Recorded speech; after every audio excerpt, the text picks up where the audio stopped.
I was just dealing with people from the Middle East, Arab people and other people on the potential peace deal for the Middle East. Peace for the Middle East, it's a beautiful phrase, and we hope it's going to come true, but it's very close. And they're doing very well. We have a great team over there, great negotiators, and there are unfortunately great negotiators on the other side also. But it's something I think that will happen, got a good chance of happening. I may go there sometime toward the end of the week, maybe on Sunday, actually, and we'll see. But there's a very good chance negotiations are going along very well. We're dealing with Hamas and many of the countries. As you know, we have Muslim, all of the Muslim countries are included, all of the Arab countries are included, very rich countries and some that are not so rich, but just about everybody's included. It's never happened before. Nothing like that's happened before. And our final negotiation, as you know, is with Hamas, and it seems to be going well. So we'll let you know. If that's the case, we'll be leaving probably on Sunday, maybe Saturday, maybe a little later than Saturday evening, but that seems to be our schedule. It should be clear to all Americans that we have a very serious left-wing terror threat in our country.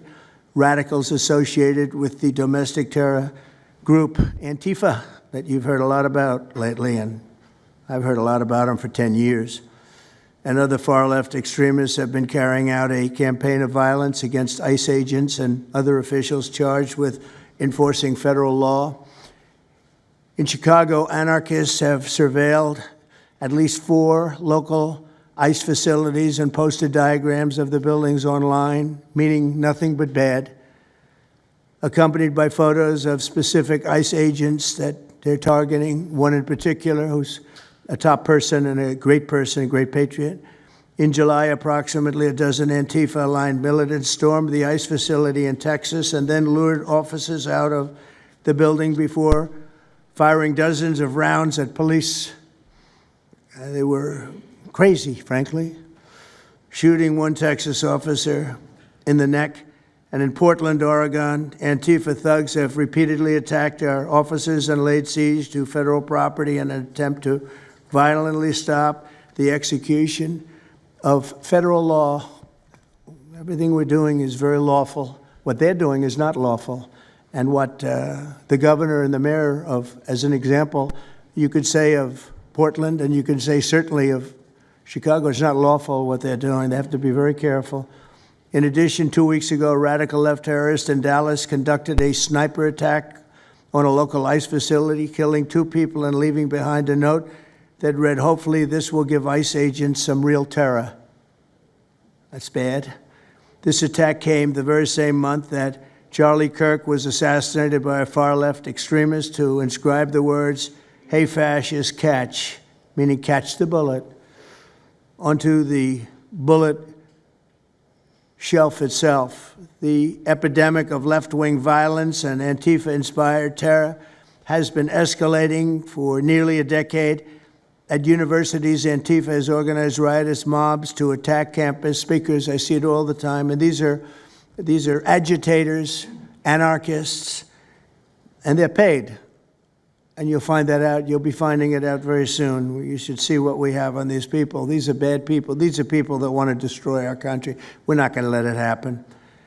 They've used armed gangs to assault local police in cities nationwide, and they've attacked journalists reporting on their crimes. So the journalists that report on their crimes, don't worry, you're very safe. I hope that's not going to turn you around, but they have been very threatening to people, but we're going to be very threatening to them, far more threatening to them than they ever were with us, and that includes the people that fund them. Probably some of the people I know, some of the people I dine with, but if they do, they're in deep trouble. So we're going to be looking very strongly at the people that are funding these operations. When you see the signs, and they're all made out of a beautiful, beautiful paper, beautiful, nice, stiff, very expensive paper with beautiful wood handles, all the same color. They come from very expensive printing machines. These are not people that write out their signs in a basement that believe in something. These are paid anarchists. At least 3 of these courageous journalists have personally been victims of Antifa attacks. Andy No has been repeatedly beaten by Antifa thugs for his work in cruel. Andy is a very serious person, too, I have to tell you. I've been watching him for a long time. Is Andy here? That's what I thought. Hello, Andy. I thought that was you. You're looking better than you do out on those streets, huh? You look much better. It's nice to have you. You feel a little safer here, I think, maybe. Well, not that safe, because you have them. You have to worry about that.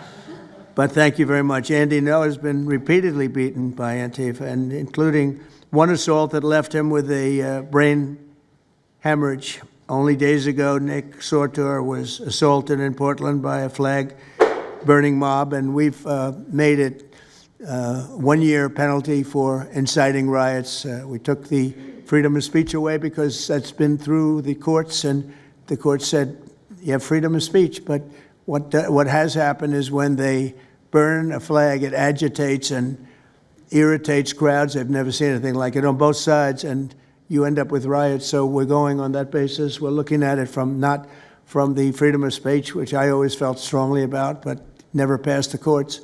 This is what they do, is they incite. When you burn an American flag, you incite tremendous violence. We have many examples of it, many examples of it, and it's actually down on tape, and you see things happen that just don't happen unless it's the flag that's burning.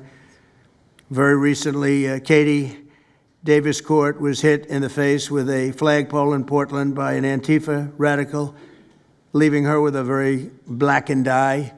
So, Katie, thank you very much. And I'd like to also say that I watched Nick. Where's Nick? Is Nick here? Nick? Hi, Nick. That was a rough time you went through. I hope you got my little note. I wrote you a note. Yeah, I really appreciated that. It helped a lot because it was a difficult situation. It was very stressful. And your note helped a lot. I truly appreciate it. I thought it was terrible, actually. I thought it was terrible. So we'll talk about it a little bit. Under the last administration, the Department of Justice targeted faithful Catholics, Christians, and patriotic parents as domestic extremists. They said, oh, they're extreme because they believe in God. They're extreme because they go to Catholic church, or evangelicals, where everybody was under the gun. Unless you are a really bad, sick person, then they left you alone. Under the Trump administration, we're going after Antifa criminals, and all who fund and support their campaigns are in serious trouble. And we have a lot of records already, a lot of surprises, a lot of bad surprises. It's people that you would never think. I want to thank Attorney General Pam Bondi, who, by the way, yesterday was incredible in Congress. It was amazing, and she just did it from the heart and the brain, because she's very smart, in all fairness. But she did it from the heart, and she did it an incredible. Everybody was talking about it. She exposed some of these fake senators, these terrible senators, people like Blumenthal that had a phony war record. For 20 years, he talked about what a hero he was, and it turned out he never went to Vietnam. For 20 years, he talked about being a hero in Vietnam. Then it was exposed when he said what platoon he was with, and it was exposed that somebody was watching from that particular platoon. They said he was never with us. And then he went out and he cried, and he was ready to drop out of the election. And disgraceful. And then he looks at people like Pam and he starts criticizing her, and she's a patriot. And they ought to do something with that. You know, we have a young congressman that's right now in jail for lying about where he went to college and other things. It was, you know, frankly not good. It was pretty bad. But it was nothing compared to Blumenthal. I mean, what Blumenthal did, he was for 20 years a hero, a great war hero. And then he sits back and, you know, sanctimonious kind of a guy, looks down, how dare you do this to the American public, you know? What a fake. But I thought Pam was incredible yesterday, as well as Secretary Kristi Noem, who's really out there courageously, and I appreciate it, Kristi, amazing what you're doing. FBI Director Kash Patel, who's really coming up with some great information, Kash. It's great. Keep it coming, because there's plenty of it. Deputy Attorney General, one of the best lawyers you'll ever find, Todd Blanche, who I know personally is a good lawyer because I'm here. Thank you very much, Todd. Good job, Todd. Let me ask Attorney General Bondi to say a few words, and then we'll follow it up with Secretary Noem and Director Patel. And we're going to have some of the people around the table, very courageous people, and they're going to be talking journalists, almost all, and they're going to be talking, and we'll take some questions from the press at the end. Okay, Pam, please. Thank you, President Trump. And as you made clear, Antifa is a domestic left-wing terrorist organization. We've seen them on video for years because they wanted to be seen and they got away with it. They beat journalists, they attack courthouses, they attack police stations, they dox and assault our law enforcement officers. The Biden administration let them commit these crimes with total impunity for years. So did Democrat leaders like Pritzker and Mayor Brandon Johnson. Last week, independent journalist Nick Sorter was arrested just for protecting himself against Antifa. I saw it online and I called Nick. I couldn't believe what happened. He did all this just trying to save our American flag from being burned. He was pushed down and assaulted, yet the local police arrested Nick, not the Antifa thugs who did this to him. Antifa feels empowered to operate in the open because weak Democrats have turned a blind eye to their actions. Their hatred for President Trump and for law and order agendas fuels their violence. We've seen more than 1,000% increase in attacks against our ICE agents since January 20th. Secretary Noem is out there fighting for you firsthand to keep our federal officers safe, to keep our federal buildings safe, and we're not going to have it anymore, these thugs. We saw what's happening in Portland and Chicago, and you saw what happened in Dallas. No longer. This is not activism, it's anarchy. We can't and we will not let masked terrorists burn our buildings, attack our law enforcement, and intimidate our communities. Under your leadership, President Trump, we're deploying the full might of the federal law enforcement to crack down on Antifa and other domestic terrorist organizations led by Stephen Miller. And Stephen, thank you for everything you're doing. Last week, I issued a memo ordering our federal law enforcement agents, DEA, FBI, U.S. Marshals, and ATF to protect ICE officers from Antifa and other radical left-wing violence. Director Patel has been going nonstop. He and Deputy Attorney General Blanche were in Chicago yesterday. While Secretary Noem was in Portland, we are around this country fighting against this domestic terrorism. We had Apple and Google take down the ICE block apps. Hope they continue to comply with that. It's threatening the safety of our federal law enforcement officers. We're not going to stop at just arresting the violent criminals we can see in the streets. Fighting crime is more than just getting the bad guy off the streets. It's breaking down the organization brick by brick. Just like we did with cartels, we're going to take the same approach, President Trump, with Antifa. Destroy the entire organization from top to bottom. We're going to take them apart. Thanks to your bold leadership and the designation of Antifa as a terrorist organization, which is exactly what they are, Americans will no longer tolerate their unhinged violence. Thank you. Thank you very much, Pam. Christy. Well, thank you, Mr. President, and thank you for hosting today and focusing on Antifa and the terrorists that they are. Let's not make any mistake. These individuals do not just want to threaten our law enforcement officers, threaten our journalists, and the citizens of this country. They want to kill them. Their agenda is to destroy the American people and our way of life, and this president is standing in their way. He is stopping them from bringing their death and their destruction to the individual citizens in this country that just want to raise their kids and their grandkids in peace and in safety. I want to also thank everyone around this table for being so bold and so brave, for standing up and recognizing the threat that Antifa is to our way of life.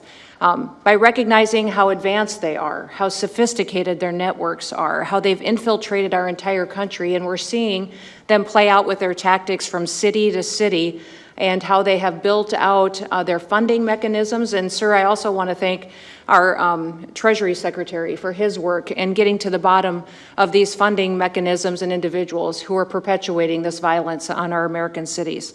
I was in Portland yesterday and had the chance to visit with the governor of Oregon and also the mayor. They're in town, and they are absolutely covering up the terrorism that is hitting their streets. While you talked about some of the stories of our ICE agents, our Border Patrol agents, how they have been attacked, how they have been shot at, injured, the damage that they've done, these leaders in these local cities, along with Pritzker and Johnson, ignore what's going on, or, sir, they're helping Antifa cover it up.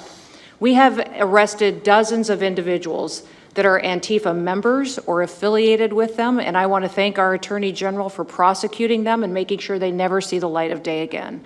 They have been so bold in making sure we're bringing those individuals to justice. One of the individuals we arrested recently in Portland was the girlfriend of one of the founders of Antifa, and that we are hoping that as we go after her, interview her, and prosecute her, we will get more and more information about the network and how we can root them out and eliminate them from the existence of American society.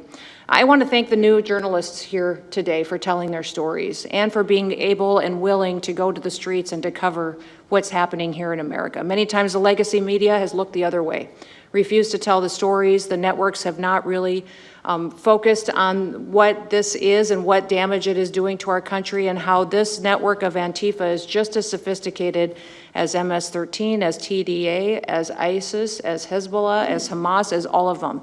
They are just as dangerous. They have an agenda to destroy us, just like the other terrorists we've dealt with for many, many years.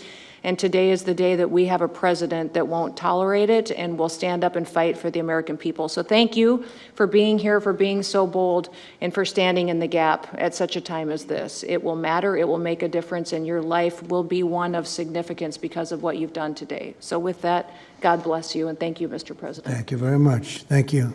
Cash, please. Thank you, Mr. President. Mr. President, the American people gave you a sweeping mandate in your victory in this election cycle, and they demanded safety and security for our citizens. And your administration, with your leadership, has provided us with the resources that we need, which is a whole-of-government approach to go after criminals absolutely everywhere, not just outside of this country, but within this country. And that takes a whole-of-government approach. The interagency seated up here with the Department of Homeland Security, our Attorney General, our Deputy Attorney General, and your White House staffers, and including Stephen Miller's leadership, has allowed us to go out there and map out these networks. What we are doing at the FBI is simple. It does not require rocket science. We are following the money.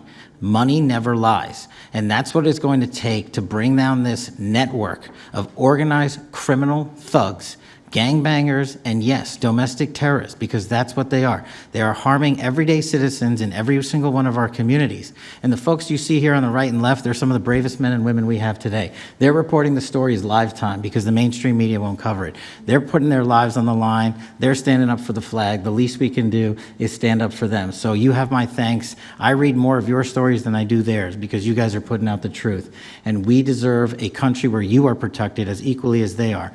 We, in this FBI, will go after with the criminals with a vengeance. We will not rest until we find every single seed, money, donor, organization, and funding mechanism that we have. And I want to echo the Secretary's comments on Scott Bessent, who's allowing us to map out these networks through their financial criminal activities, which has been going on for decades. And I would like to remind the American public, they built this disease temple of corruption over decades. And in 8 short months, Mr. President, you have crippled their foundation because of your leadership here, because of the interagency, because of people like Deputy Attorney General Blanche, and because of Attorney General Pam Bondi's fearless leadership to go after criminals wherever they are. They will not be able to hide. They were able to hide and conspire with prior administrations, and we are exposing their corruption from within. And we will go to every single city in this country under Operation Summer Heat and the other operations we are doing at the FBI to bring these criminals to justice. We will arrest every single one of them from whatever perch you sit in, private or public, no matter how your goal or your ambition is. It will be crushed by the Constitution because the American people deserve law and order, and that's what we're going to give you. Thank you very much, Cash. Great job. Maybe we'll start over here. Would any of you like to say something? Feel free. You can say it in front of a fine group of people, also journalists and reporters. You want to start? Sure. Go ahead. Absolutely. President Trump, members of the cabinet, really appreciate you guys bringing this together. And the fact that we are here today on such short notice shows how serious you guys are taking this issue of trans terrorists and frankly, the cities and police departments that are cooperating with Antifa, such as Portland. I mean, the Portland politicians are literally willing to sacrifice their own citizens just to appease these Antifa terrorists. It's sickening. I've seen it firsthand, obviously. When I went to jail that night, never expected it to happen. I thought that they were maybe removing me for my own safety. It never crossed my mind that I was the one that was being arrested for a crime after I was just thrown into a hole. I heard from the Department of Homeland Security after I had gotten out of jail, and one of your, I won't say exactly who it was, but somebody very close to Secretary Noem over here, said that they were legitimately worried for my safety in the Portland jail. But luckily, the Portland jail was, I was the only one there, essentially, because they don't actually arrest people in Portland, besides conservative journalists, I guess. So, look, I'm glad that it was not a good night for me. Let's just say that. It was not fun sitting in that jail, but I'm glad to see what has come of it. And I've been able to talk to a bunch of FBI agents, ATF agents, DHS agents that I didn't even know existed until I went there and went to that ICE facility. And the morale is at an all-time high. It is so exciting to see these guys know now that they have the backing of the Secretary, the DOJ, as well as the President of the United States, and they are there to do their job. They are going to fulfill this mission and deport these violent criminals. I believe one of the ones that I did a ride-along with Secretary Noem yesterday, President Trump, and there was a pedophile that had come into the country 5 times over the past 7 years. 7 years, and apparently under the Biden regime, that was just allowed to happen. That was fine, no problem. It's concerning to me that you're seeing the Portland Police Department, as well as the governor of Oregon, and the mayor, of course, coming out and running defense for pedophiles that have entered the country illegally 5 times. It's crazy. I'm glad it's taking a front row seat in the media. And, they're being forced to talk about it in reality because, we're the ones that were on the ground. We're the ones that are actually reporting what's going on. Much of the legacy media has been either ignoring it or covering for Antifa for years now. So thank you guys so much for taking this seriously. And President Trump, you mentioned that flag. So remember, you put out a truth right after That's right. I saw that. took this flag from that man that was burning it in the street. I saw it. Do you know who he is? Oh yeah, I know exactly who it is. So why don't you give it to Pam? Give it to the Attorney General, and let's start prosecutions.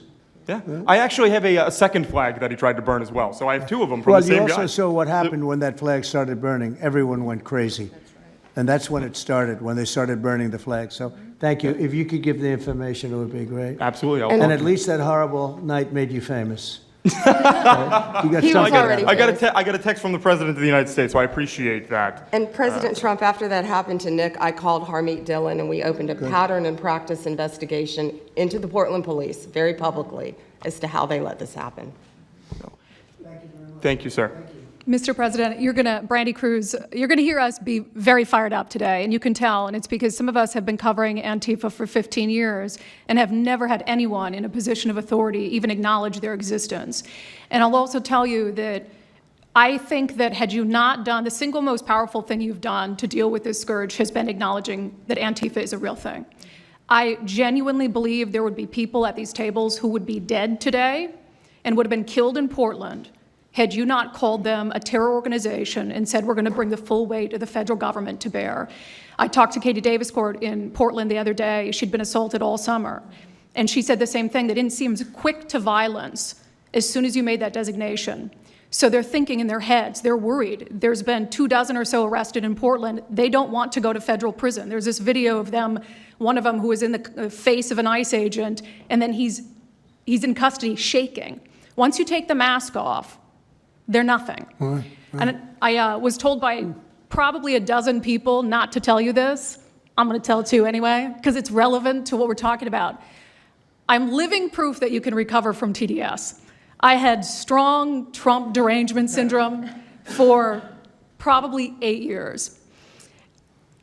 This is one of the reasons I recovered from it. And by the way, it's much better to not have TDS. I'm happier, I'm healthier. more successful. I even think I got a little more attractive after I got rid of my Trump derangement syndrome. Yes. You know, I'm a reporter in Seattle, and frankly, I could not care any less what any of you have to say about this meeting. Could not care any less. We're not here for you. I'm not here to convince any of you that Antifa is a real thing, because if you have not come to that conclusion by now, you are never going to come to that conclusion because you don't want to see it. And you're going to go and you're going to say it's a bunch of right-wing conservative influencers who are here spinning a tale. I was one of you. I was a mainstream reporter in Seattle for 10 years. I was a TV reporter on the streets doing my job, and I was still assaulted by Antifa. So it's not about being conservative. It's about people who go there and show what they're doing. And when I saw, after all those years, that the media wouldn't be honest about what was happening, that Democratic politicians wouldn't be honest about what was happening, I thought, well, gosh, if they're not being honest about that, maybe they're not being honest about President Trump either. And it opened my mind to just looking at things for what they were. And now I find you quite funny, actually. Now it's like I said, I'm much happier about it. But, you know, for me, again, I could not care any less the stories that they go to print. This is what I care about. We have 3.5 years. Nothing is guaranteed, although I think if Democrats keep it up, we'll probably have Republican presidents for the next 3 decades. But nothing is guaranteed, and so what I want to see over the next 3.5 years is a full court press to dismantle Antifa once and for all in a meaningful way. I know, Andy, we talked before this about some ideas. That's really what we want to. I don't care what the media says. I don't care what Democrats say.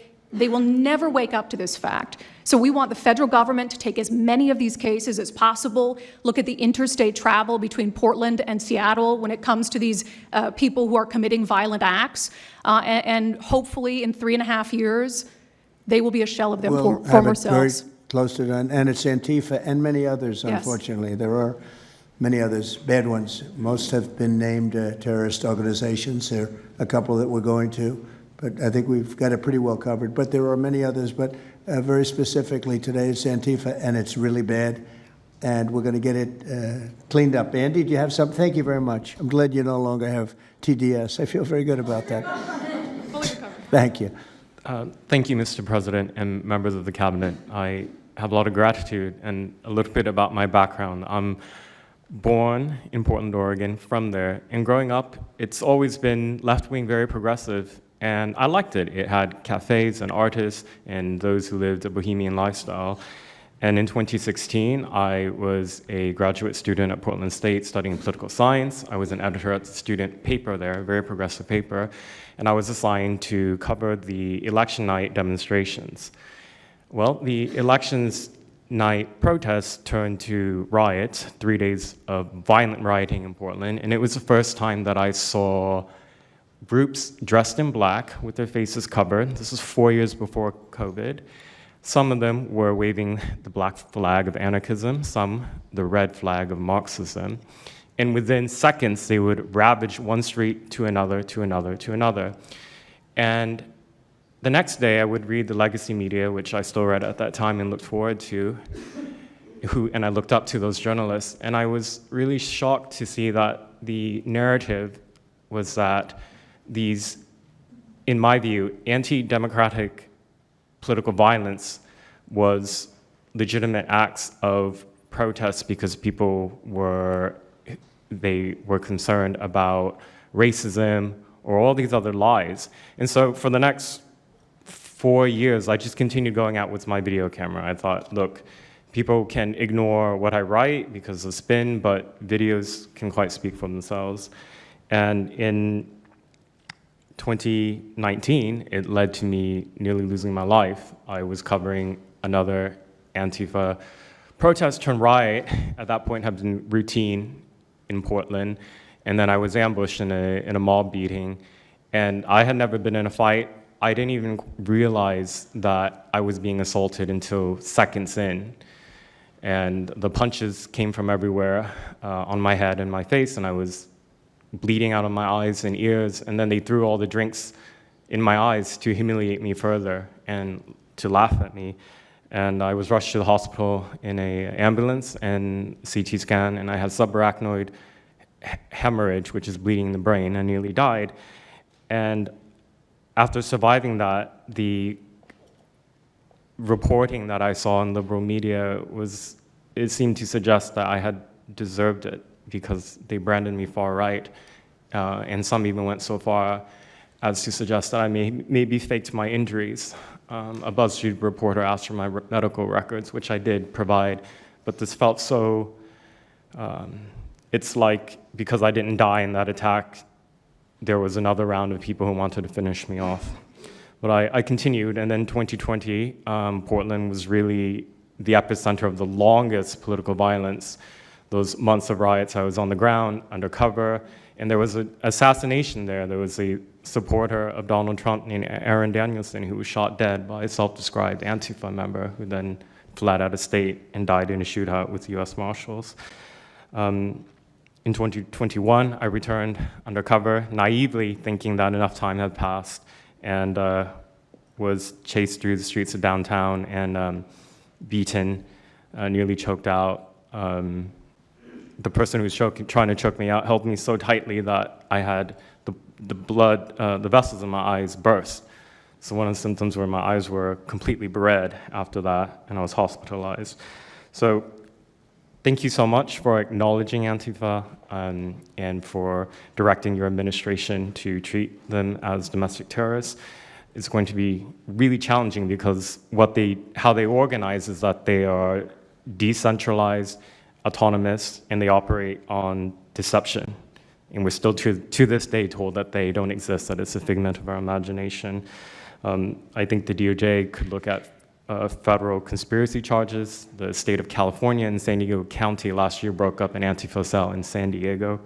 And I think maybe perhaps the State Department should designate Antifa, its international arm, as a foreign terrorist organization, FTO. So thank you so much for this invitation, Mr. President. Thank you very much, Andy. Great. That's a rough time you had, huh? So the chokeout was almost the end, you felt? Yeah, that was my only near-death experience in my life, and I'm quite shaken when I think about it now.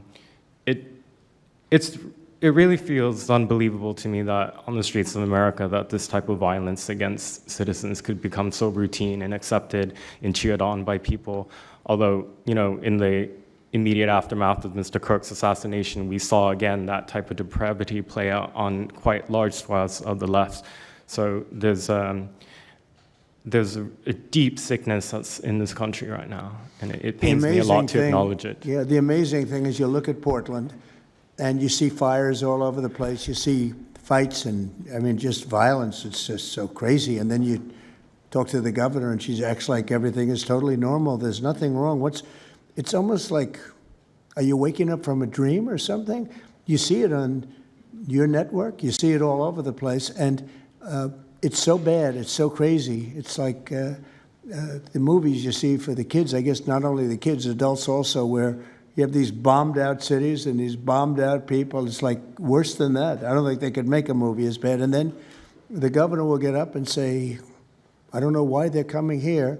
It's such a wonderful place. And the amazing thing is the people want us to be there. The people, when they get the real people that live there, many of them have left, but the real people want us to be there. The same thing in Chicago. So they've had 60, 70 murders over a short period of time. Murders, people that got shot. They've had hundreds of people shot, and then a guy like Pritzker, or this low IQ mayor, gets up. He got up, he's got a 5% approval rating, and the people are all against him. They want people to come. Beautiful black women are wearing a MAGA hat last night on television. Beautiful people.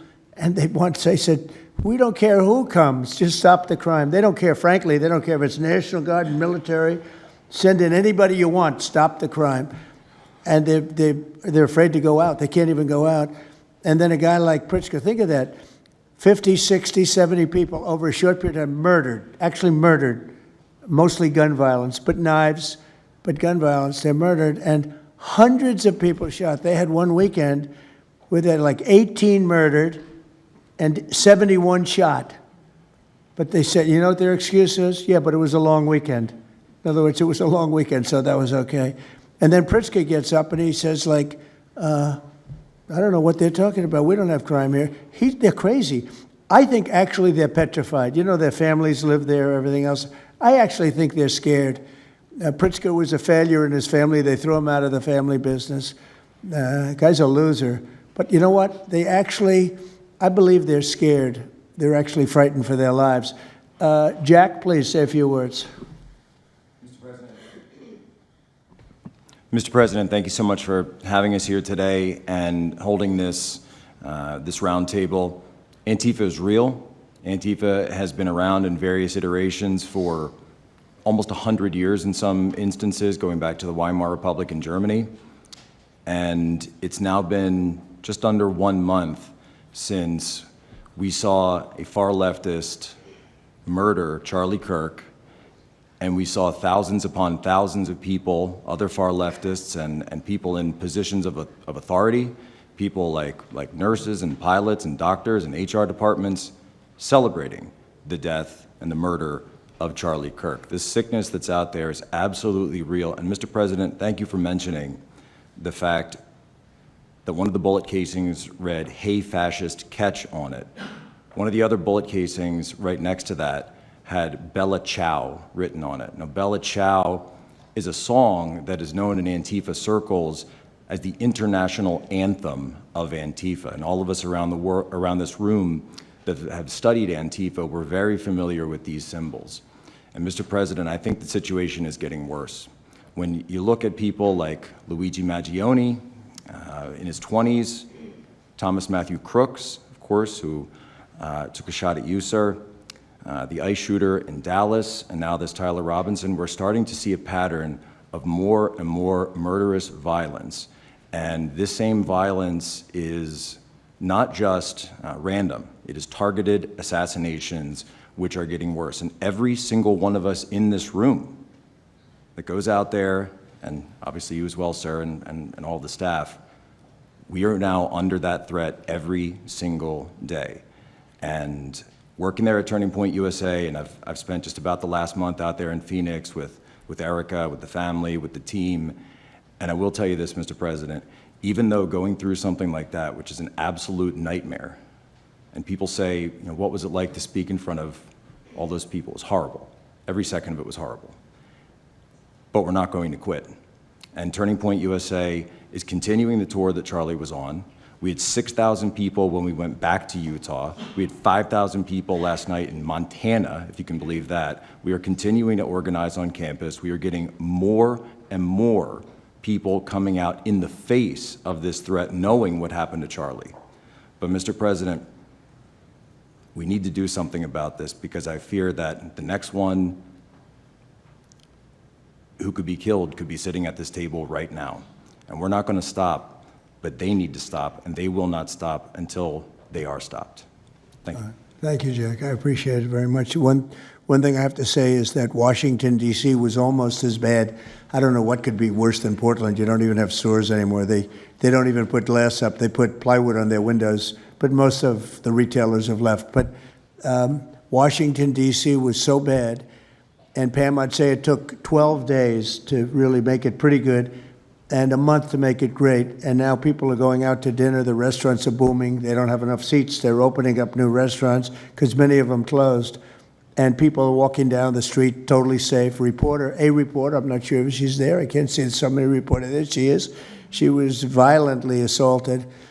And I don't know, she tends to be somewhat liberal, but she wasn't liberal on this one. I appreciated your honesty, but that won't happen again. It won't happen again. You're lucky you're alive, frankly, with what happened. I know exactly what took place. So Washington, D.C., our capital, we thought we'd start there appropriately, and it's safe, and people are so happy. They're so happy. And now it's a couple of months. I went to dinner there. I felt totally safe. I gave a press conference right in the middle of the street, which I don't think Secret Service was thrilled about. But, you know, I'll tell you what, I wouldn't have wanted to do it 6 months ago. It's incredible what happened. Now we're in Memphis. As you know, we're having a great impact in Memphis. It's been only a week, but it's, Cash, I hear it's been amazing what's happening there, just very early. But you take a look at D.C. and you take a look at some of the other. We've had a big impact. What we haven't said, because Pritzker said, well, crime is going down in Chicago. Well, 5 months ago, Cash went to Chicago with a lot of FBI agents just to prepare it. so that we went in with, I guess you could call it a surge, call it whatever you want, but would be even more effective. And we're going to be doing that, and very, very strongly doing that, because Chicago is a very unsafe city. It's a great city. The head of the Union Pacific Railroad said, "Sir, please save Chicago. It's a great city. It can be saved." Other cities are gone. I mean, they're lost. They can get better, but they're just really, they've been so decimated. But I'm so proud of what they've done so quickly in D.C., and it's taking place quickly in Memphis, where we were asked to go by the mayor and by the governor. And it's really incredible what we can do and how fast we can do it. Let's go for two more. Would you like to go? And then Katie, you'll go. Okay, please. Yeah, thank you, Mr. President, for having us here. And not to sound like a broken record, but it needs to be said that Antifa is real. Yeah. It's real. It's a threat. I just saw them last weekend over in Portland while they're causing mayhem over there. And the reason why they're such a big problem is because we have Democrats and a lot of people in the mainstream media refusing to acknowledge that they even exist, right? So how can we as a country begin to address it if we have large swaths of, these people who are supposedly decision makers and people who are supposed to inform, they don't want to say that it exists.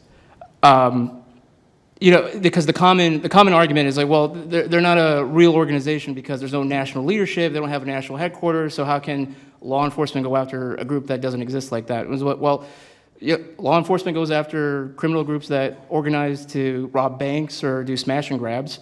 They don't have a registered LLC. They don't have official membership cards. They don't have, a business address. But law enforcement still goes after them because they're working as a group. These people don't just show up, randomly at the same time to do the same thing, dressed in a very similar fashion, espousing the same ideology. And they say, well, it's an ideology. It's like, well, yes, it's an ideology because there's people alive, present, that believe in it, and they're acting on it. And so I've been very well aware of what Antifa's been doing. I was very busy during the riots in 2020. That was probably my most exposure to them prior to this year. I've been at the ICE facility at Broadview. I'm originally from the Chicagoland area, unfortunately, but that's where I grew up around. Like I said, I was in Portland. I was covering the riots in Los Angeles as well. And probably one of the most disturbing parts about that is, in addition to Antifa being present, they were tagging the streets with CJNG, which is Cartel Jalisco Nueva Generación, which is a cartel. So you have these people who are working basically in concert with other terrorist groups to say that we're here, we're present, and we're gonna attack federal agents and people who are gonna expose what we do. And so, to be clear, political violence, sustained political violence that we're seeing in this country is not a both sides issue. I was, I was at Charlie Kirk's memorial in Glendale recently. Conservative gathering, totally peaceful.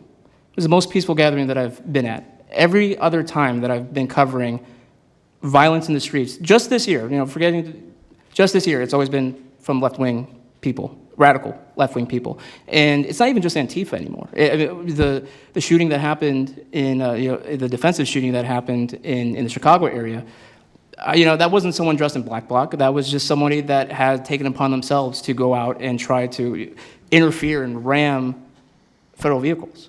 So people are becoming more and more radicalized, and it was to be expected, unfortunately.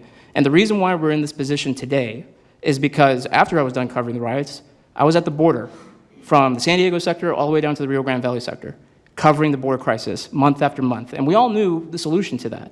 We all knew why it was happening. It's because, well, it's racist to have a border. It's like, well, actually, it's not, but okay. And so it required you to come back into office and to fix the problem, but it's no longer just a border issue. It's a nationwide issue, and that's one of the reasons why you got elected back into office, because thankfully the American people said we're not going to deal with it anymore. But unfortunately, there's a lot of people, as we've seen, who are willing to take to the streets to do violence. And that's a scary thing, because typically when I was in 2020, I was covering Minneapolis, Los Angeles, Portland, Seattle. I was over in Chaz, and that was to be expected. But now, because the issue of immigration, illegal immigration, is so widespread, riots can happen anywhere. Attacks can happen anywhere. So that's why it was weird kind of going back to my home state to cover this violence. I mean, just after the Dallas shooting, they were chanting outside Broadview, shoot ICE, shoot those, efforts, shoot those efforts. So I'll just leave that. Thank you so much again for having this. this is very dangerous. You know, we don't work for companies that have billions of dollars. You know, we're running and gunning often on our own. We became friends. A lot of us are friends because we would see each other all the time, and we became friends because we wanted to have someone watch our back while we're out there. Because like I said, we're just out there. And but we'll continue to do it because it's an important topic. It's an important issue. The American people deserve to know what's happening in these chaotic situations, and you know, we're more than happy to do it. So thank you, sir. Great job. Thank you very much. Katie, please. Hi, Mr. President. It is an honor being here today, and I first wanted to start by thanking you guys for designating Antifa a terrorist group. It's exactly what this group is. It's a long time coming. I'm an investigative journalist from Seattle. I work for the Post Millennial alongside Andy No and Jack Posobiec. I have been infiltrating Antifa cells in Seattle and Portland for the past decade. I know their inner workings, and Antifa uses extreme political violence to crush the civil rights of their political enemies and believes that violence is justified by any means necessary. But today, I want to focus on what is happening in Portland at the ICE facility. I've been covering this for the past 4 months, and this is a call out to corporate media who has completely ignored this story or has falsely reported on it. This is nothing short other than a sustained attack on the United States, which is being supported by Democratic elected officials. The Portland Police Bureau has completely abandoned several blocks outside the ICE facility, giving away their jurisdiction to a terrorist group who has spent the past 4 months harassing, assaulting, and intimidating anyone they perceive to be against their cause. Not only have federal agents been relentlessly assaulted for more than 100 consecutive days, black-clad anarchist militants concealing their identities behind black facial coverings have been assaulting reporters just for trying to cover their crimes. Today, I am sitting here with a black eye and a concussion after being violently hit in the face with a metal pole while reporting outside the ICE facility just this past week. After the attack, I immediately went to three Portland police officers who refused to detain the suspect. I took the time to chase down the suspect in the streets, had her held for 35 minutes. I was waiting for Portland police to come, and they never came. Then that's what opened to my eyes to what this group is actually doing. I watched 20 Antifa militants help my assault suspect escape into an Antifa safe house that is 1 block away from the ICE facility. And this safe house is where Antifa-affiliated protesters are conducting paramilitary operations. It's where they're arresting, they're showering, they're eating to continue this occupation. I have staked out this safe house and have observed shift changes.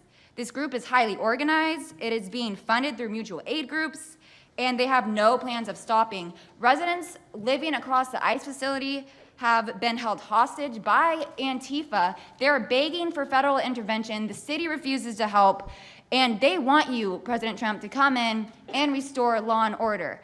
I want to stress the importance of taking this situation seriously because when I first started reporting on this occupation, I went undercover in Black Bloc. I talked to these Antifa militants. I lasted for about a month. They believe that ICE agents are the Nazi Gestapo who need to be killed. They told me that directly, and I think that if this situation is not taken as seriously as it is, it's just a matter of time before someone gets killed. And thank you for having me. Thank you, Katie. That's pretty incredible. The only question nobody can answer is why. Why are they doing this? They're like insurrectionists. They're terrible people. But you really wonder why. Why are they doing it? What are they gaining other than they're obviously paid? They're paid a lot of money. Go ahead, please. Mr. President, if I can answer that question, the reason why they're doing it is because the same media that's sitting in this room with us has declared all of us at this table Nazis and fascists, and they've been doing this for years. This is why Antifa feels emboldened to attack us. Now, almost every single person at this table has been threatened with a steel bat. We've been assaulted, we've been harassed, we've been threatened, and that is in huge part due to the media. So my message right now is for you guys. Because 2 years ago, back in 2020, by the way, I was censored for my reporting on Antifa here in Washington, D.C. You were talking about how safe it is. Now, Mr. President, it wasn't so safe back then. Back in 2020, I watched as a father was being mobbed and surrounded by Antifa members as his terrified, crying children looked on and the police here did nothing. I watched as a woman had her hair violently ripped out of her skull simply for waving an American flag on the streets of Washington, D.C. And by the way, if you guys try to go and find any of this footage, you won't find any of it because Twitter deleted all of it because our president shared my reporting and they deleted my entire account immediately after. So now, if you want to know what happened in 2020, all you're going to see is the media headlines that said that it was fiery but mostly peaceful. Thanks for that one, CNN. The reality is that it was an extremely violent period of time, and for the last 10 years, Antifa has been wreaking havoc on law-abiding and innocent American citizens, and it needs to end. Now, I'm with Turning Point USA. It's an honor to be here, Mr. President. Thank you guys so much, everybody in the administration, for giving us a seat at the table, because the media has not only been demonizing us for so long, but immediately after the brutal assassination of our founder, Charlie Kirk, our Turning Point USA chapters have seen an uptick in violence across the nation as Antifa chapters that are embedded in our universities go and target them. It's been extremely difficult to report on the ground, and for a long time I was afraid to go to Portland because I knew that the only people who would have my back, like Julio said, were one of my friends on the ground because there is no police force there. I was terrified to go because I knew if I got shot or stabbed, and I have been assaulted, I've been mobbed and robbed in Austin, Texas by Antifa, that nobody would come to help me.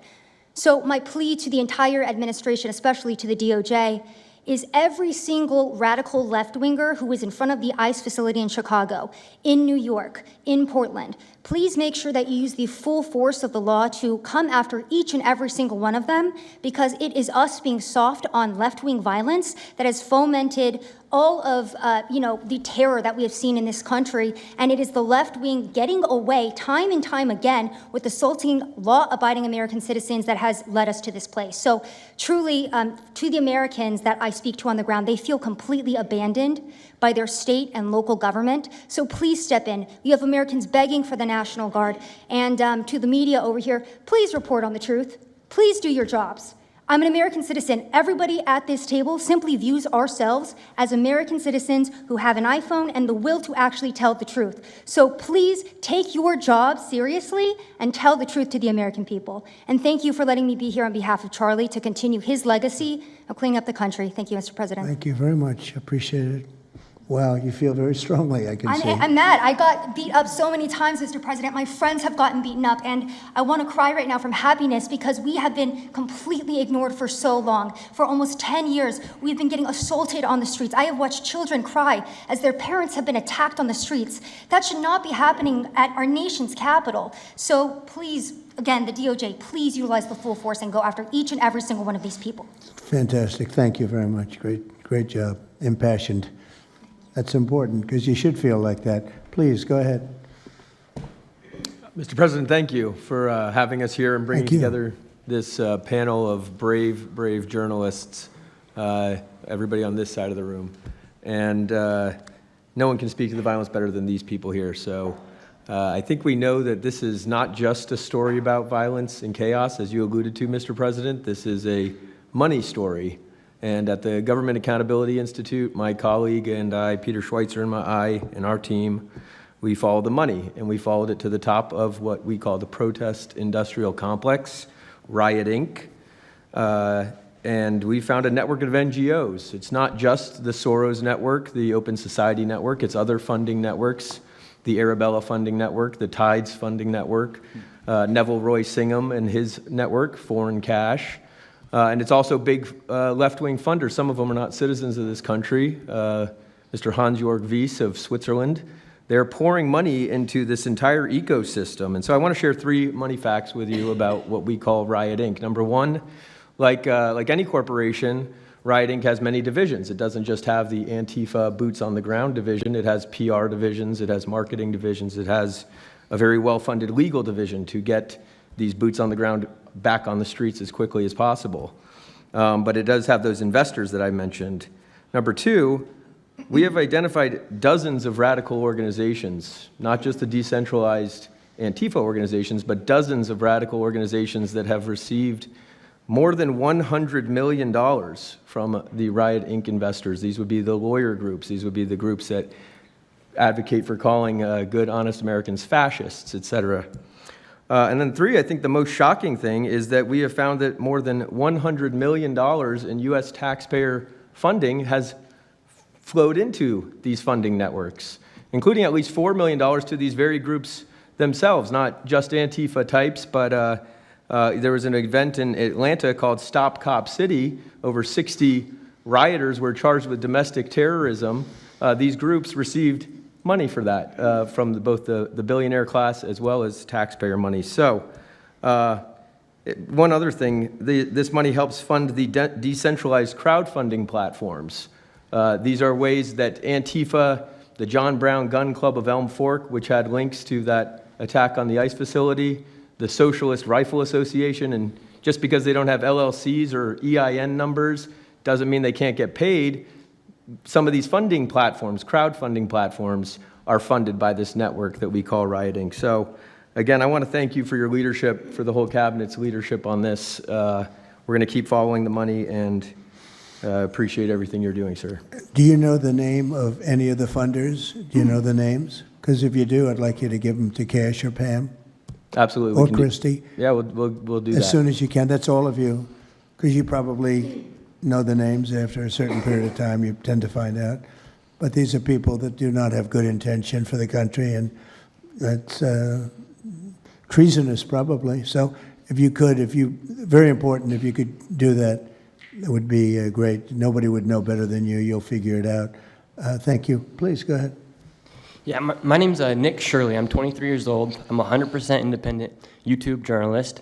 And over the past year or so, I've been able to go to 15 countries. I've hung out with people in the gangs of Brazil, in the favelas, in the prisons of Secot. But yet the most dangerous places I have been here in the United States, unfortunately. And I've had the opportunity to show people about the protest Antifa here in the United States, and there's nothing organic about what they are doing here in the United States. I've watched people be bussed in from states. I've watched the same lady at a protest in Atlanta be bused to the protest in DC and then in New York City. There's nothing that is honest about what they are doing. And they have signs. I've seen the same signs here in DC and in London as well. It's a big organization and corporation that they're running. And people may wonder, like, what's the threat to us as Americans if we go? Well, you'll be labeled as a fascist, you'll be labeled as a Nazi, and they'll wish death upon you because they wish death upon me. And just last week in Portland, Oregon, I watched a lady get trapped in her car, surrounded by Antifa, and her sister messaged me after seeing the video. She said, the only reason I think my sister was safe is because you were there recording. I also was chased out by a member of Antifa who said he would smoke me, and next thing he knew, a DHS sniper had lasers on his chest. If he was not there, who knows what would have happened that day. These people are very dangerous, and people wonder how they're able to do it. The reason is because these cities are not enforcing the law. And why should these people be worried if the law is not being enforced? And we are not far right, nor are we far wrong. We're just right.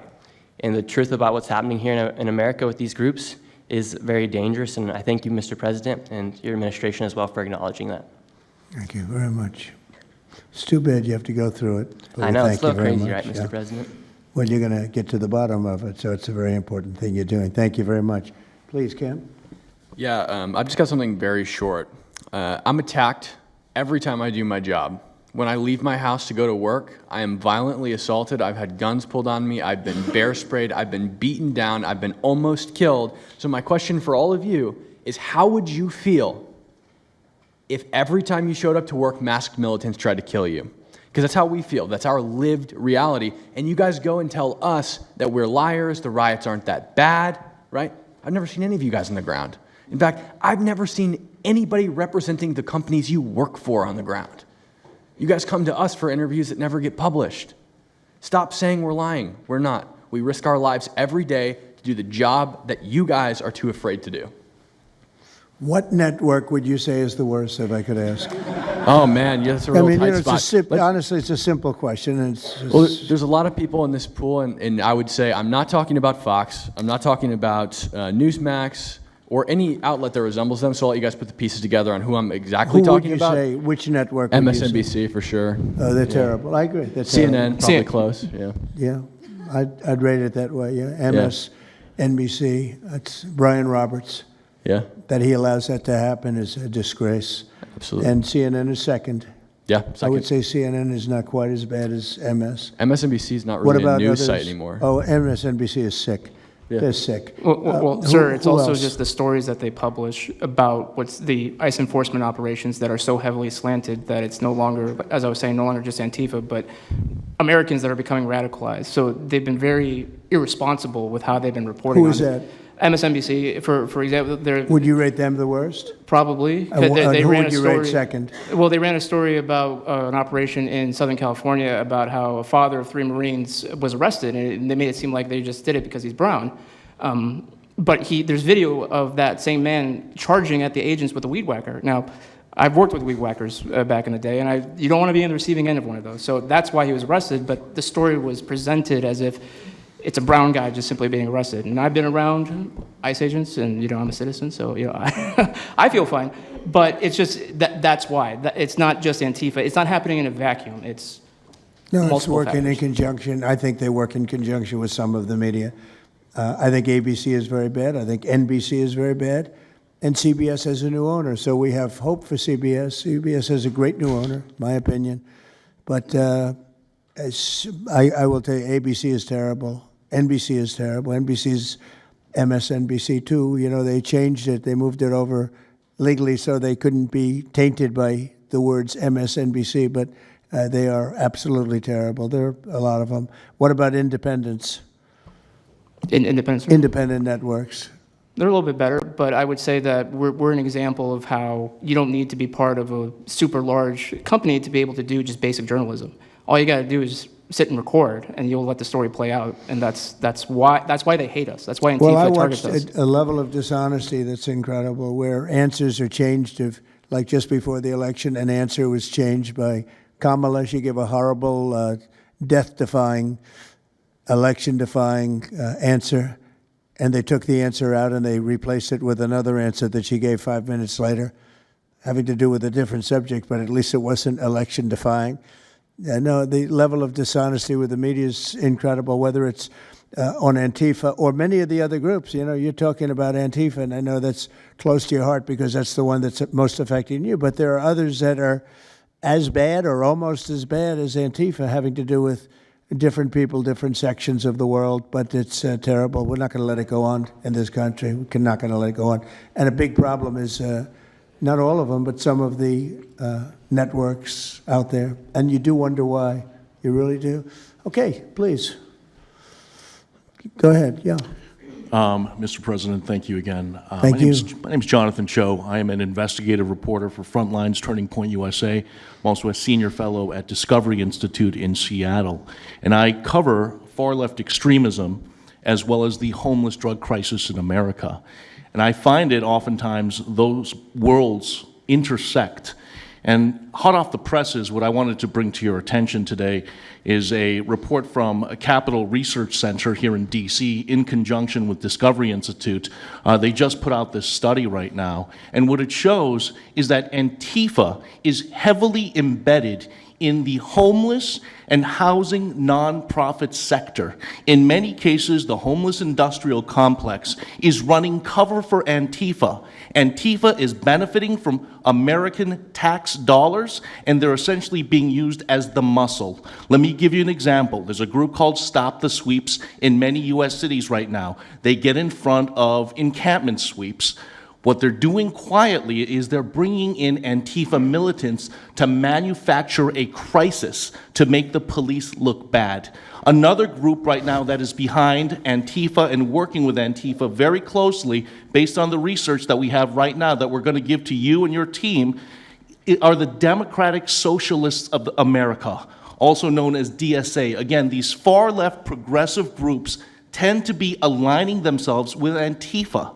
So finally, in closing, what I wanted to thank you again, Mr. President, is that a few months ago, earlier this year, you put out an executive order on homelessness and the drug addiction crisis in America, and that's sent the entire homeless industrial complex on the run. You have absolutely moved the needle and changed the game. But what's also come out, again, is that there is a connection, a deeply embedded connection with the homeless housing nonprofit game in America, connected to Antifa and the far-left activists. And finally, I just wanted to say that all of our resources at Turning Point USA and Discovery Institute are at your disposal. And we will continue, again, to carry on the legacy of Charlie Kirk. He would have wanted us to pursue and chase the story. Well, he was a good friend of mine, as you know, and he helped us get elected. Us, it really is us. It's even some of them, but not too many of them, not enough of them. And did you notice when we mentioned CNN and MSDNC, the cameras went off. 2 of the cameras immediately went off, but they're not going to cover it anyway. The problem we have is that this is a very important meeting, but you'll see very little press about it. These are major statements being made by major people, including the people right here, and you're not going to see too much about it. They don't like to cover this kind of thing. So it's very dishonest what's going on there. I think the press is a big factor. Please, go ahead. Thank you, James. Mr. President, thank you so much for having us all here to bring attention to this matter. You did mention MSDNC, CNN, a handful of those other outlets that have been lying about, various things, but especially what ICE, the brave men and women over at ICE have been doing.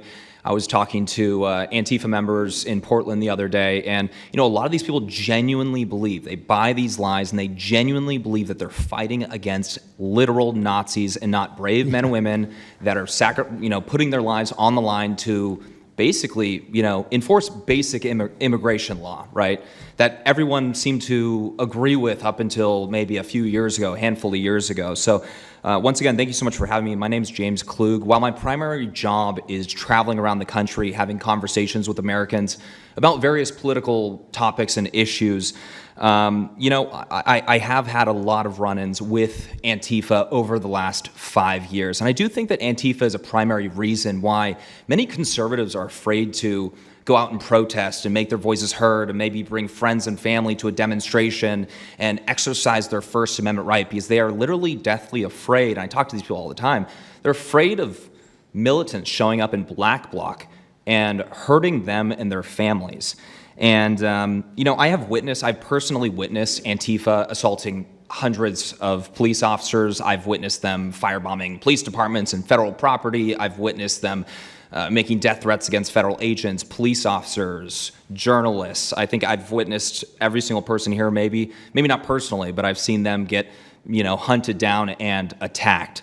And so, this is a group that is responsible for a good percentage, if not a majority, of the violent riots in 2021 and 2020 when Democrat mayors had a kind of a hands-off approach with these left-wing militants.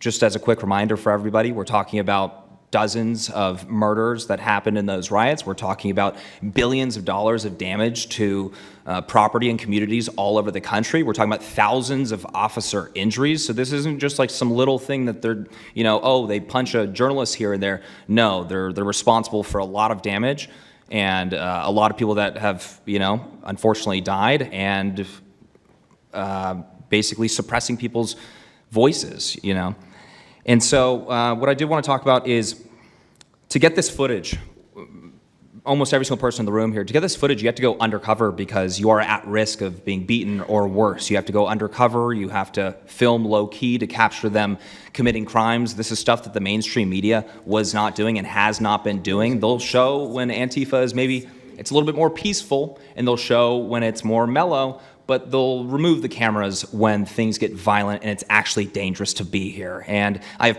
personally witnessed legacy media vans showing up at a riot 300 yards away, getting out of the vehicle, filming for 30 seconds, saying something like, fiery but mostly peaceful, packing up, and to add insult to injury, you have Democrat politicians that are saying, it's just an idea, right? That's all this is, so it's just an idea. After all of this chaos, it's just an idea. Well, that idea has threatened to kill me and many of my friends that are here today. So, Mr. President, thank you so much for bringing this to the forefront, and it's definitely making a big change. Really appreciate you. One question. So why is it there are numerous groups? I mean, Antifa is terrible, but you have other groups that I guess probably are almost as bad or just as bad. Not one other group was mentioned. I'm sort of surprised at that. You just come into contact with Antifa. It seems to be that you mostly come into contact with Antifa, please. There's a lot of overlap, and I would say that, for instance, Jonathan brought up the Democratic Socialists of America. They're basically the same thing. I mean, there's a lot of Democratic Socialists of America who are out there in black bloc, hiding their faces. And so I think we use, and I do understand, for the record, I do understand the challenge, as Andy pointed out, with Antifa as a graspable entity. I do. But at the end of the day, when you look at behavior, you prosecute behavior, right? We're not prosecuting ideas or ideology, you're prosecuting behavior. So whether you can prove that this amorphous thing is Antifa or someone has a patch that says Antifa, it doesn't matter. Did they assault someone? Did they assault a federal agent? Were they engaged in rioting? What is it? And so they're always using that, oh, well, they don't call themselves Antifa, even though some of them literally do. It's called Rose City Antifa. How long has it been around in Portland, Andy?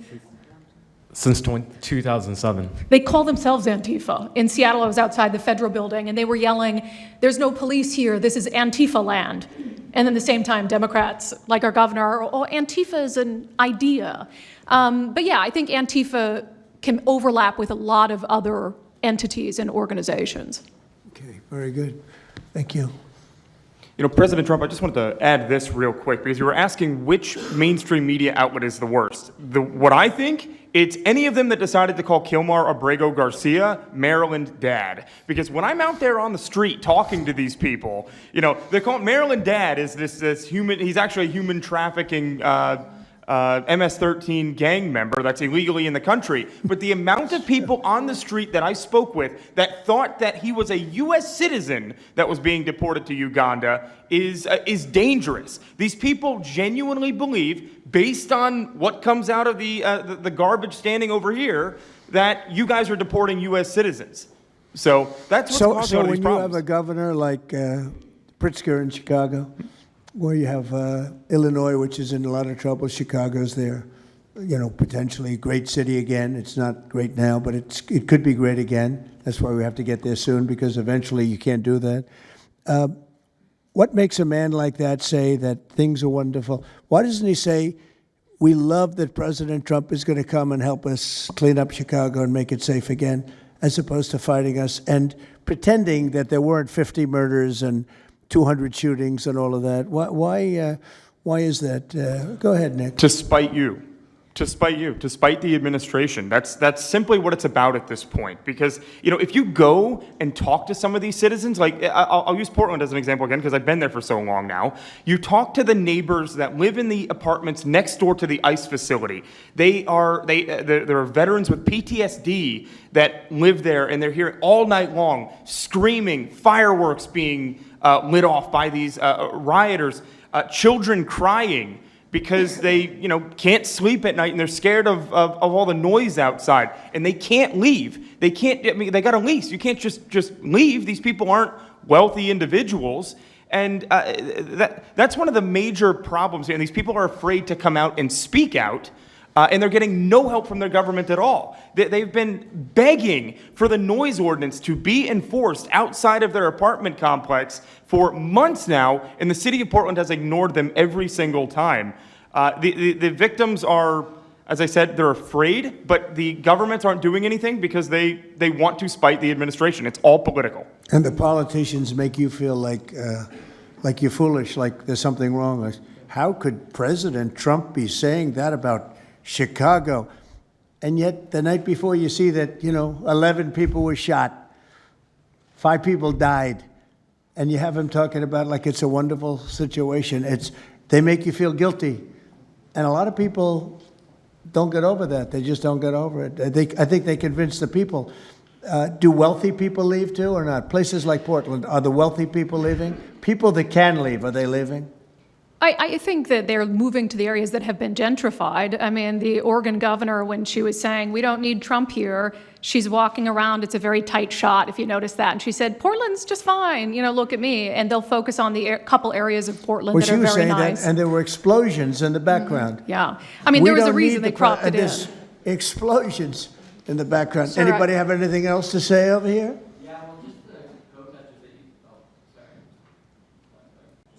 And then we'll get, should we be taking questions, or is it just a waste of time because they can ask questions, but, well, there's Brian, he's good. But you know what?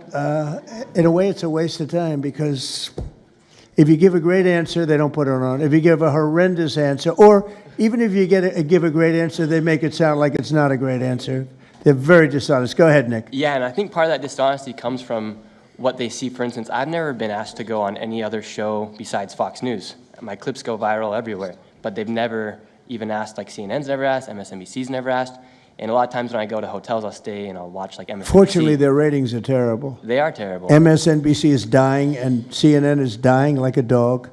And Poor CNN. It's so pathetic. It is very pathetic. You ever see their anchors in the evening? Nobody ever heard of them. Where do these people come?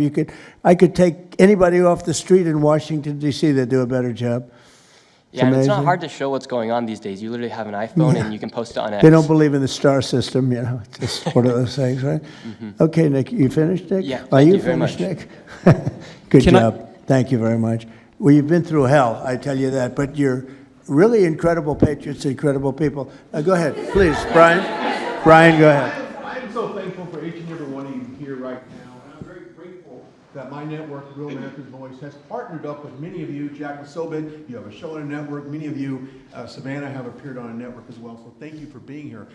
My question is this: in terms of following the money, I would just notify that the city of Austin is cleared to vote tomorrow to basically waive a $120,000 fee so that a No Kings, basically an anti-Trump rally, can occur in their city. They're bypassing the fees, rolling it to the taxpayers. So my question is to you: what can the people of Austin, Texas do right now to make sure that their tax dollars don't fund a No Kings anti-Trump rally coming up?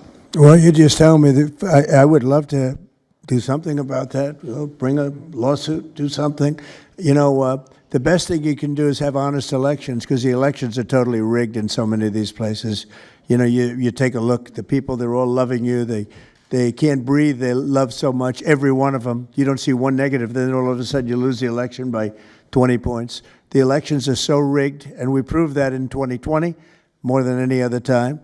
But even the last election, there were areas that I won by much more. We won in a landslide, but I actually won in more of a landslide than we thought. I said, you got to get out, make it too big to rig. And fortunately, the people made it too big to rig. They tried. But the biggest thing you can do is have honest elections. If you don't have, and you need great media. You need borders. Wait. You need borders. You need borders. You need honest media, you need honest elections, and you have a great country, and you need all three of them. Yeah, go ahead. To a lot of these radical groups that you talked about inside here. So thank you for removing. I would like you to make a big deal, though, if they're waiving a fee, but I guarantee they wouldn't waive it if it was it's not Trump. If it were a conservative rally, they wouldn't be waiving it. So maybe you can look into that, Pam. Todd? That sounds like one for Todd, Pam. Go ahead, Todd. Good luck. Thank you.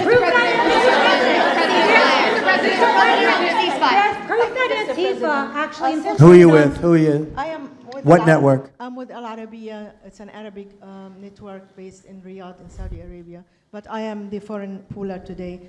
Mr. President, you said that you might go to the Middle East on Sunday. Do you mean Egypt and Israel? And would you consider going to Gaza to see what things are I on would, the yeah, ground? I would. I might do that. I may do that. We haven't decided exactly. I'll be going to Egypt most likely.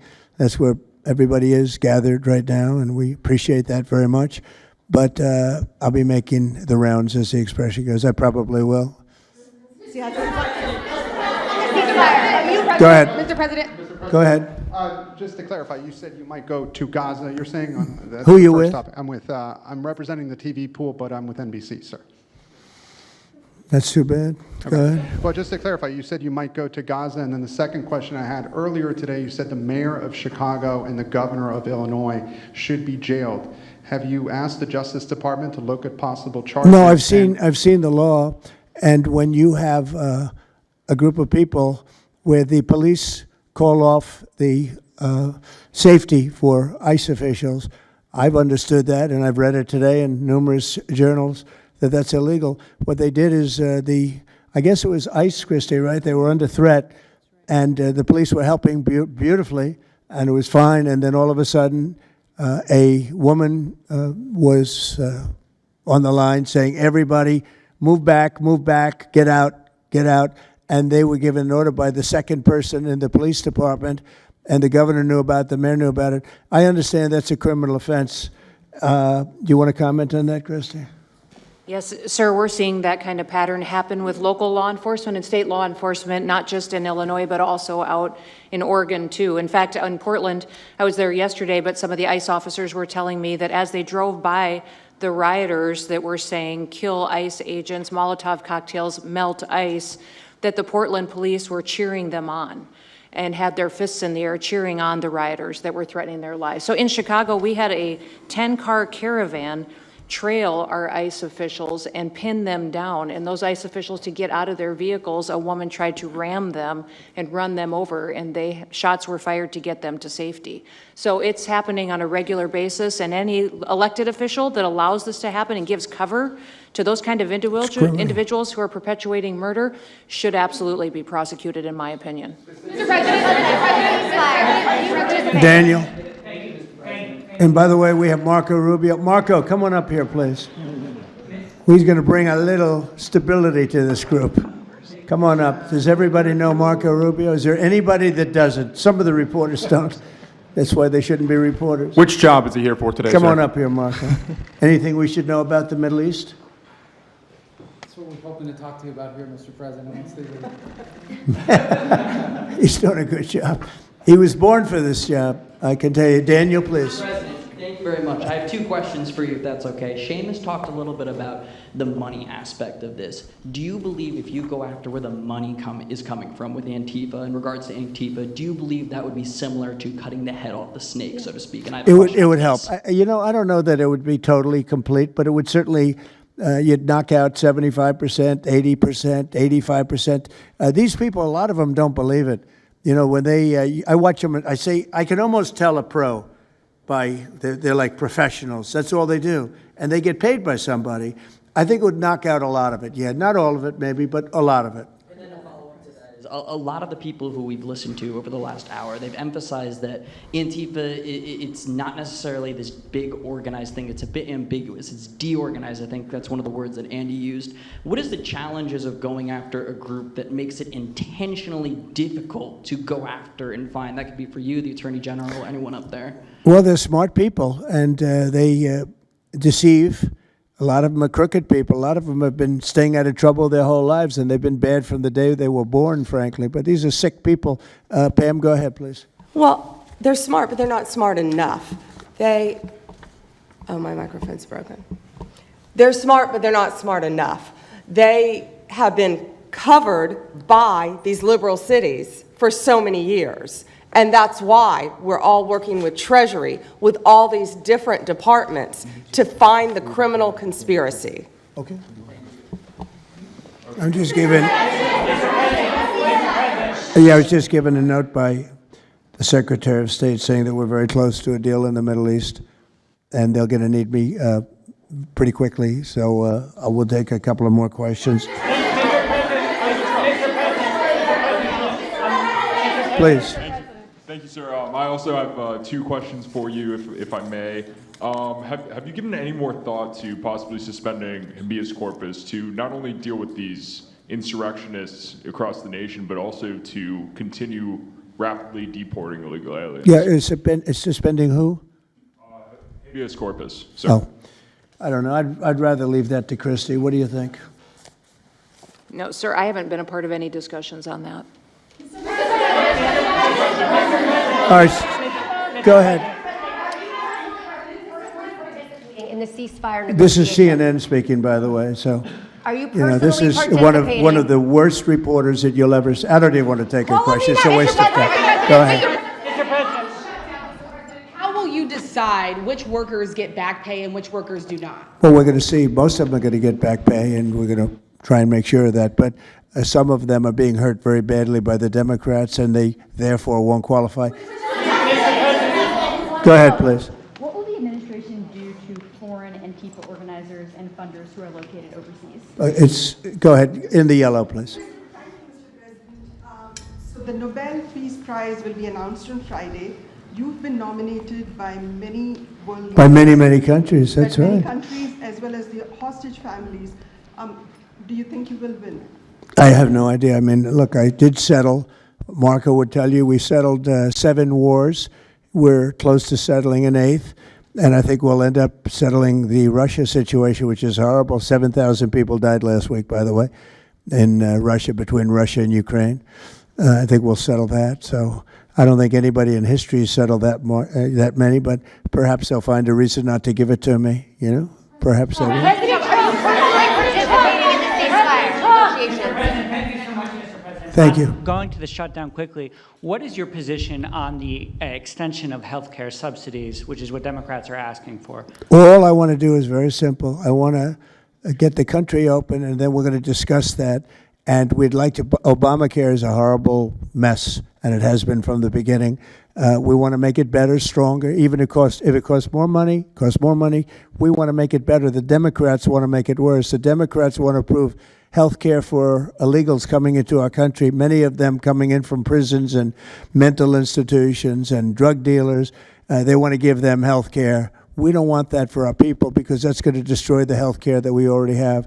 We'd like to make Obamacare better for people, less expensive and better health care. Yes, ma'am. Mr. President, I'm wondering if you've been briefed on the organization and funding of Antifa, and if so, what have you learned? I have been, and they have pretty good knowledge, but they're going to have a very good knowledge. And I really ask these very brave patriots that we're surrounded with today to let us know, because I think you probably have some pretty good ideas. And even if you're not sure, let us know and we'll figure it out, okay? If you could do that.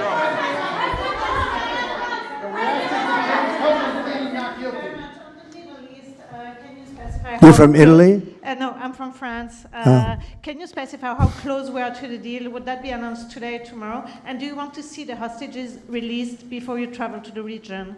No, I think I'll probably go maybe before the hostages are released or shortly thereafter, pretty much shortly thereafter. Yeah, please. Participating in these negotiations. Go ahead. Who you with? Who you with? The Center Square. I had the honor of asking you originally if you would designate Antifa a terror organization. And I stand here before you today, and I'm echoing what Andy said over here. Are you going to work with your administration as the Secretary of State's here? Are you going to work with your administration to designate it a foreign terror organization? You mean a terror? Antifa? Antifa? A foreign terror organization. Well, has that been done? Pretty close, right? Would you like to see it done? Yes, Mr. President. Do you think it would help? They have foreign I'd be links glad all to do across it. I Western think it's Europe. the kind of thing I'd like to do. If you'd like, does Middle everybody East. agree? If you agree, I agree. Let's get it done, okay? Let's get it done. Marco, we'll take care of it. Mr. President. That's international, you mean? Yes. International. Mr. President. Sounds good to me. Foreign terror organization. Steve, are you okay with it? Yes, it's true. There are extensive foreign ties, and I think that would be a very valid step to take. Good, I think so too. Yes. Good, I think it's a good point. Thank you. President, are you planning on personally participating in this? On the shutdown, we are now about 1 week away from military service members missing their paychecks. We'll always take care of our military. Would you encourage Congress to pass a standalone bill to pay our service members? Yeah, that probably will happen. We don't have to worry about it yet. That's a long time. You know what 1 week is for me? An eternity. 1 week for me is a long time. We'll take care of it. Our military is always going to be taken care of. Yeah, please. Blue dress, blue. President, Rebecca with Blaze News. I'm curious to know, so you're talking about the money funding these Antifa organizations, and somebody brought up Roy Singham, I think it was you, who, by the way, is married to one of the co-founders of Code Pink, this infamous left-wing organization. I'm curious to know the administration. Who is that? Who is that? Roy Where's- Singham. He's married to. No, did you say they're here? No, he's not. A journalist brought him up, but he Oh, I is- see. Okay. Yeah. Okay. Seamus, thank you. Good bring up. Excellent. Go ahead. He's somebody who's been reported on extensively, and I'd love to know what the administration is going to do to actually bring consequences to some of these names. You mentioned. Well, I don't know the name, but I would like to ask Pam to take a look at it. You know, a lot of the best information we find are through you and other people like you, so I'd like you to look at it, Pam.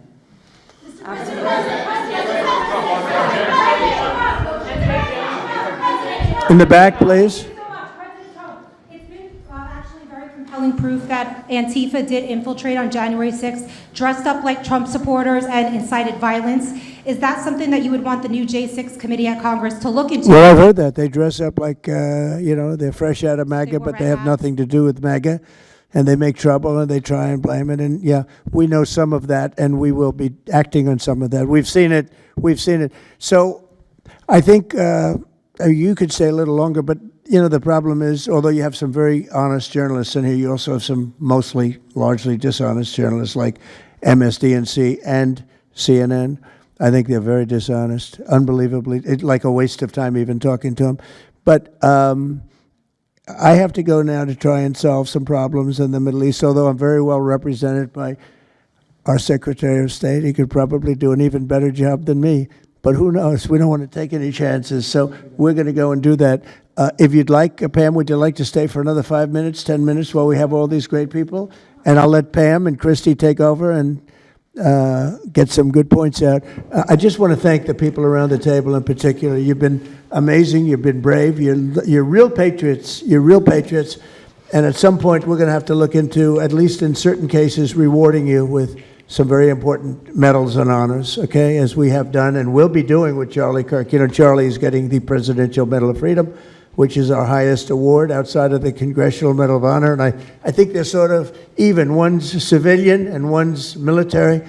But unfortunately, the civilian sometimes is military also because of what we have to go through on the streets of this country. I can only tell you this. We have a great nation. We have a nation that's right now the hottest in the entire world. We're the hottest nation in the world, despite all of the things we've been saying today. But that's going to make your job easier, because nobody's doing better than we are financially. We've never done better. We've had, I think, 58 stock market increases since I've been top, meaning record increases. We have never seen anything like it, and we're going to keep it going. That makes it a little bit easier for what we're doing. I guess maybe it also makes some people crazy because they don't want to see us do well.